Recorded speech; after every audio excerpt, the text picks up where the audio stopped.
Yes मित्रांनो, तर अशी सुंदर सिस्टीम जी रिचार्जवर एवढा मोठा प्रॉफिट देते. आता रिचार्ज कोणी केलं, माझ्या डायरेक्ट अंडर असणारे क्लायंट आपले विक्रमसेन सावंत, त्यांनी रिचार्ज केलं एका क्लायंटचे. त्यांना कॅशबॅक भेटली ₹12.38. 619च्या रिचार्जवर ₹12.38 कॅशबॅक भेटली. आता मला किती भेटले हे मी दाखवतो तुम्हाला, कारण ते माझ्या अंडर आहेत. मलाही भेटले. म्हणजे विचार करा कंपनी कशी कॅशबॅक कोणाकोणाला कशी कशी देते. यस, तर मित्रांनो, बघायला उत्सुक आहात तुम्ही? तर बघूया आपण नक्कीच. पहिली गोष्ट, मी हा माझा आय डी आहे ते दाखवतो तुम्हाला. वरती दिसत आहे माझं नाव. यस, तर बघा आता मी बॅलन्समध्ये जातो आहे. माझ्याकडे बॅलन्स आता 399 दिसतं. ह्याच्या आधी कमी होता, आता वाढलं आहे. किती वाढलं आहे, कसं वाढलं आहे ते बघूया. मी आता वॉलेट हिस्ट्रीमध्ये जातो आहे. वॉलेट हिस्ट्रीमध्ये गेल्यानंतर माझे हे सगळे स्टेटमेंट ट्रान्झॅक्शन हे इथे दिसत आहेत. जस्ट आता बघा, त्यांनी रिचार्ज केला आहे प्रीपेड, बॅलन्स 399. टोटल माझा बॅलन्स दाखवतो 399. मला जो कमिशन आला आहे त्यांच्या माध्यमातून, त्यांनी जो रिचार्ज केला आहे त्याच्या माध्यमातून मला जो कमिशन जनरेट झाला आहे, तो कमिशन इथं दाखवतो आहे ₹6.19. पहिलाच बघा ग्रीनमध्ये दाखवतो आहे कमिशन ₹6.19. ओके, तारीख बघा आजची 13/7. ओके, त्यांनी जो रिचार्ज केला आहे तो टायमिंग, आणि त्याच्यानंतर सकाळीच रिचार्ज केला आहे. सकाळीच माझं आणि त्यांचं बोलणं झालं. त्यांना मला बिंदास करा.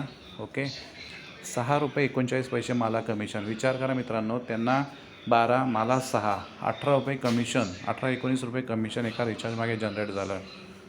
ही आहे सिस्टीम. असं विचार करा, तुम्ही जर असे 10 लोकांना जर तुम्ही जॉईन केलेत, 10 मेंबर तुम्ही जर जॉईन केलेत, ओके, 10 मेंबरला जॉईन केल्यानंतर 10 मेंबरने जर असे प्रत्येकी रिचार्ज चालू केले आहेत, आणि जर ह्यात आपल्याला छोटे छोटे दुकानवर्ग आपल्याला भेटले आणि आपल्याकडून ही सिस्टीम घेतली त्यांनी, आणि त्यांनी जर रिचार्ज चालू केले, प्रत्येकी 10 मेंबरकडे 10 कस्टमर जर दिवसाचे यायला लागले, तर मित्रांनो आपल्याला ₹200-250, ₹100-200, ₹100 का होईना कोणाचे कुठे गेलेत नाही दिवसाचे. दर दिवशी आपल्याला ₹100 प्रत्येकी येतील. त्या 10 मेंबर, 10 जे डायरेक्ट असतील आपले, त्यांच्याकडे 10 कस्टमर येतील. त्यांना त्यांचा रिचार्जच्या बदल्यात काही ना काहीतरी भेटेल, आणि आपल्याला ₹1-2 काही ना काहीतरी. तर तसे मला ₹6 आले.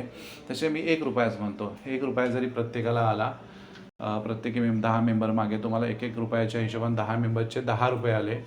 तर 10 डायरेक्टचे तुम्हाला 10-10 ₹100 तुम्हाला दर दिवशी येणार. जर दर दिवशी ₹100 बोलल्यानंतर महिन्याकाठी झाले तुमचे ₹3000. म्हणून दुकानवाल्यांवर टार्गेट करा. छोटे छोटे दुकानवाले, मोठे दुकानवाले लगेच रिस्पॉन्स देतील असं मला वाटत नाही. छोट्या दुकानवाल्यांना टार्गेट करा, खेडेगावातून टार्गेट करा.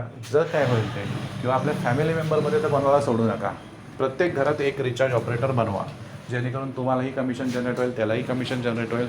ओके, हे सर्व पाहताय तुम्ही, तर वेळ घालवू नका मित्रांनो. यस, ॲक्टिव्ह बना, तयार राहा आणि कामाला लागा. आणि हे व्हिडिओ जे आहेत ना, ते तुम्ही वेळेनुसार पहिले समोरच्याचं जॉईनिंग करून घ्या, ॲक्टिवेशन करून घ्या. नंतर त्यांना हे स्टेप बाय स्टेप व्हिडिओ जे आहेत, कोणते कुठले व्हिडिओ कसे शेअर करायचे ते त्या लेवलचे शेअर करा. जरा डोक्यालिटीनं काम करा. कुठले पण एकदा सगळे शेअर करून टाकू नका. ओके, तो जॉईनिंग व्हायच्या आधी काय पाठवू नका. जॉईनिंग व्हायच्या आधी काही गोष्टीच फक्त त्याला सांगा मोजक्याच.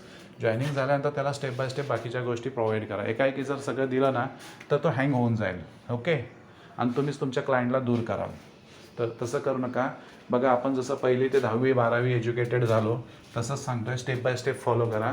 तुम्ही वाटल्यास विचारा, मला आता नवीन माणसाला जर माहिती पाठवायची असेल तर काय पाठव, कसं पाठव, मग पुढची स्टेप कोणती, त्याच्या पुढची स्टेप कोणती, ह्या सगळ्या गोष्टी तुम्हाला लवकरात लवकर ग्रुपवरला आम्ही टाकल्यात. पण तरी पण तुम्हाला सांगण्यात येईल, आणि तुम्हाला एक प्रेझेंटेशन असं बनव आपण. त्या प्रेझेंटेशनमध्ये मी सांगेन तुम्हाला लिगली की कसं कसं स्टेप उचलायच्या त्या. ओके, ते पण मी एक छोटंसं प्रेझेंटेशन इथं व्हिडिओ प्रेझेंटेशन बनवून टाकेन. तर मित्रांनो, वेळ घालवू नका, लवकरात लवकर आपल्या ॲक्टिव्हिटी चालू करा. Okay, thank you.